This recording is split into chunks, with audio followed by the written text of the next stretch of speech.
بسم اللہ الرحمن الرحیم۔ آج ہمارے سوال کا موضوع ہے، کیا خواب میں نبی کریم صلی اللہ علیہ وسلم کی زیارت و حقیقت میں آپ صلی اللہ علیہ وسلم کی ہی زیارت ہوتی ہے؟ کیا شیطان آپ صلی اللہ علیہ وسلم کی شباہت لے کر دھوکہ دے سکتا ہے؟ تو اس کا جواب تو یہ ہے کہ جس نے خواب میں نبی کریم صلی اللہ علیہ وسلم کو دیکھا، اس نے واقعی ہی آپ صلی اللہ علیہ وسلم کو دیکھا ہے۔ شیطان کبھی بھی آپ صلی اللہ علیہ وسلم کی شکل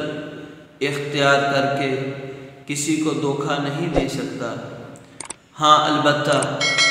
خواب دیکھنے والے کے لیے آپ صلی اللہ علیہ وسلم کے خواب کے بارے میں چند چیزوں کا علم ہونا بہت ضروری ہے۔ سب سے پہلی بات تو یہ ہے کہ یہ خواب بہت ہی بابرکت خواب ہے۔ اس خواب کے اندر آپ صلی اللہ علیہ وسلم کو مختلف حالتوں میں، مختلف صورتوں میں دیکھا جا سکتا ہے، کیونکہ آپ صلی اللہ علیہ وسلم کی زیارت ایک آئینے کی مانند ہے۔ جس طرح کا انسان خود ہوتا ہے، جیسے اس کا ظاہر اور باطن ہوتا ہے، وہ اسی اعتبار سے، اسی شکل میں، اسی حیت میں نبی کریم صلی اللہ علیہ وسلم کو دیکھتا ہے۔ بعض دفعہ ایک فاسق، فاجر، گناہگار، نافرمان، وہ بھی آپ صلی اللہ علیہ وسلم کی زیارت کر لیتا ہے، خستہ حالت میں دیکھتا ہے، اچھی حالت نہیں ہوتی، تو اس کا مطلب یہ نہیں ہوتا نعوذ باللہ کہ نبی کریم صلی اللہ علیہ وسلم کی یہ حالت ہے، بلکہ آپ صلی اللہ علیہ وسلم تو اعلیٰ اور عرفہ ہیں۔ اس آدمی نے اپنی حالت کو نبی کریم صلی اللہ علیہ وسلم کے چہرہ انور کے اندر دیکھا ہے۔ ایسے ہی ایک آدمی بہت اچھا ہوتا ہے، نیک صالح ہوتا ہے، وہ آپ صلی اللہ علیہ وسلم کو بہت ہی اعلیٰ اور عمدہ حالت میں دیکھتا ہے،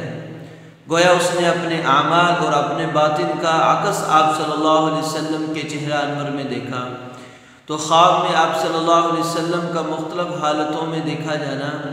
یہ ہر انسان کے اپنے اعمال کی دلیل ہوتا ہے۔ نمبر 2،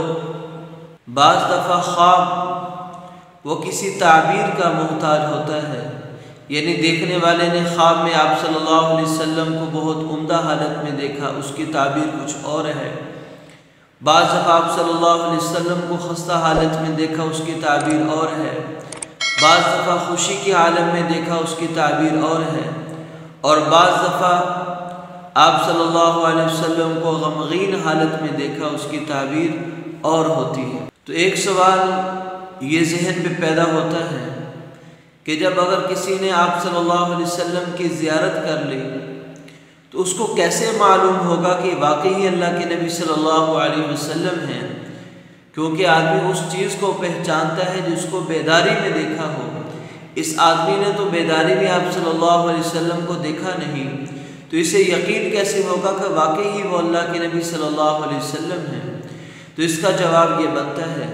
کہ سب سے پہلے تو جو خواب میں آپ صلی اللہ علیہ وسلم دیکھ رہے ہیں، تو وہ اس کا دل اس بات کی گواہی دے رہا ہوتا ہے، بس یہی دل کی تصدیق ہوتی ہے کہ واقعی اللہ کے نبی صلی اللہ علیہ وسلم کی میں نے زیارت کی ہے۔ ہاں، البتہ جس طرح آپ صلی اللہ علیہ وسلم کے شمائل، آپ صلی اللہ علیہ وسلم کا حلیہ مبارک کتب میں آتا ہے، اگر اسی طرح کا دیکھا ہے تو پھر وہ طریقہ، وہ حلیہ کو بہو دیکھنے والا آپ صلی اللہ علیہ وسلم کے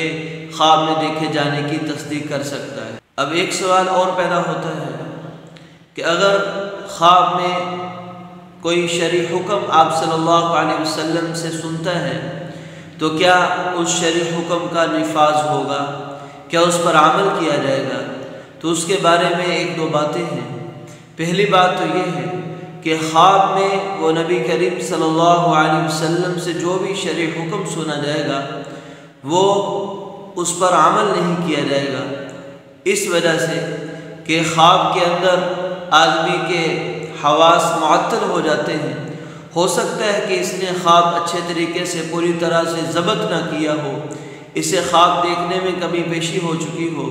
اور وہ شریعت کا حکم بتا کر دین کے اندر کسی بھی چیز کا اضافہ یا کمی کر رہا ہو تو یہ ٹھیک نہیں۔ ایسے ہی آپ صلی اللہ علیہ وسلم نے اپنی بیداری اور حیات کی حالت میں تمام دین کے مکمل ہونے کا اعلان فرما دیا۔ آپ صلی اللہ علیہ وسلم کے ظاہری پردہ فرما جانے کے بعد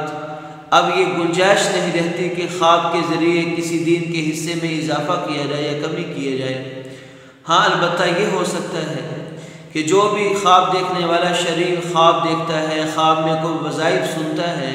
اور ان کی نسبت آپ صلی اللہ علیہ وسلم کی طرف کی جاتی ہے تو ان وظائف کو، ان احکام کو شریعت کے میزان پر تولا جائے گا، یعنی جو آپ صلی اللہ علیہ وسلم نے اللہ رب العزت کا حکم اپنے طریقے کے مطابق پورا کر کے دکھایا،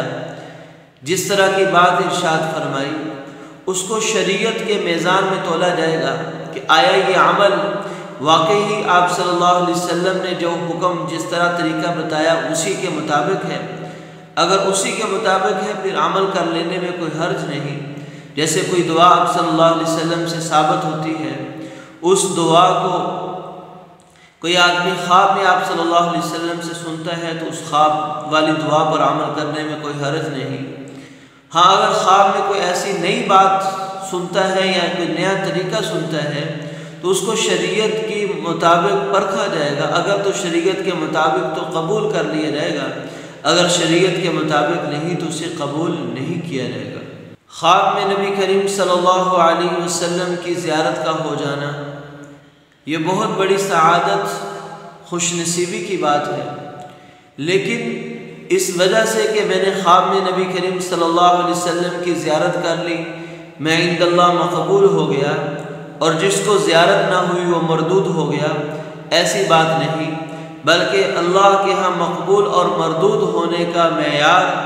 وہ بیداری کی حالت میں نبی کریم صلی اللہ علیہ وسلم کی سنت کا اتباع کرنا ہے۔ ایک آدمی اگر اس کو ساری زندگی بھی نبی کریم صلی اللہ علیہ وسلم کی زیارت نہیں ہوئی لیکن وہ نبی کریم صلی اللہ علیہ وسلم کی سنت کی اتباع کرنے والا ہے،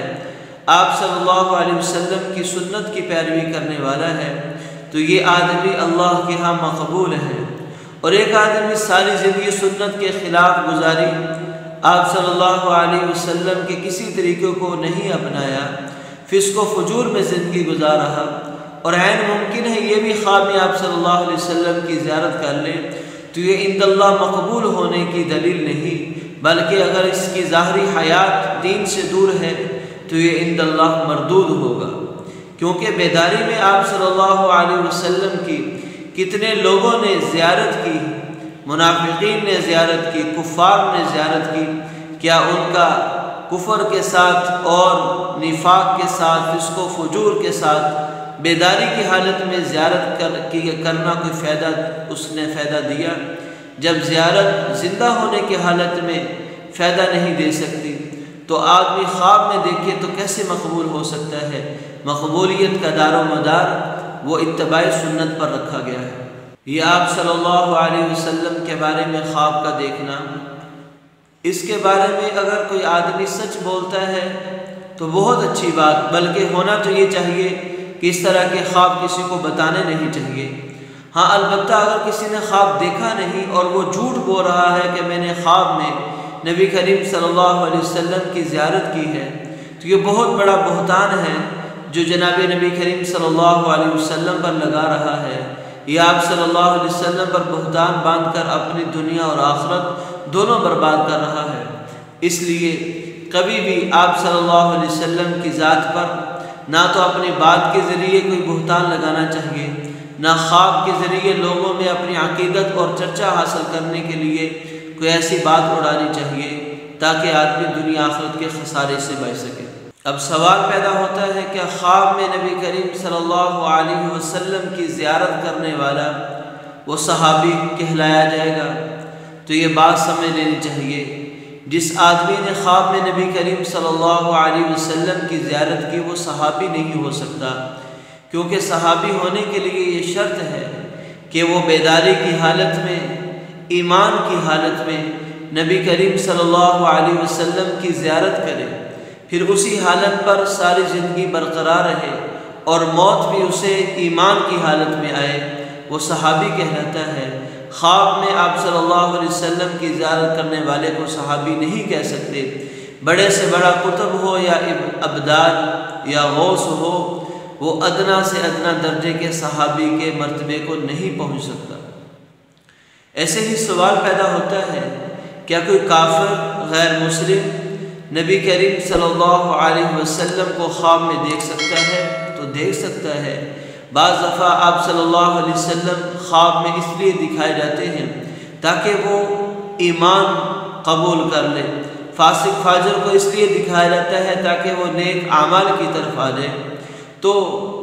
اس بات کا کوئی حرج نہیں کہ غیر مسلم نبی کریم صلی اللہ علیہ وسلم کو خواب میں دیکھ لیا جائے اور اس کو بتایا جائے کہ یہ نبی کریم صلی اللہ علیہ وسلم ہے، کیونکہ ابو جہل، عتبہ اور شیبہ اور منافقین کے سردار، کیا انہوں نے نبی کریم صلی اللہ علیہ وسلم کو بیداری میں نہیں دیکھا؟ تو جب وہ بیداری کی حالت میں دیکھ سکتے ہیں تو خواب کی حالت میں غیر مسلم کیوں نہیں دیکھ سکتا؟ دیکھ سکتا ہے، اور ان کا دیکھنا باعث برکت بن سکتا ہے، ان کا اسلام میں داخلہ ہونے کا ذریعہ بن سکتا ہے۔ یہ خواب کے بارے میں چند باتیں تھیں، چند احکام تھے۔ اللہ تعالی ہم سب کو نبی کریم صلی اللہ علیہ وسلم کی زیارت نصیب فرمائے۔ مع السلام۔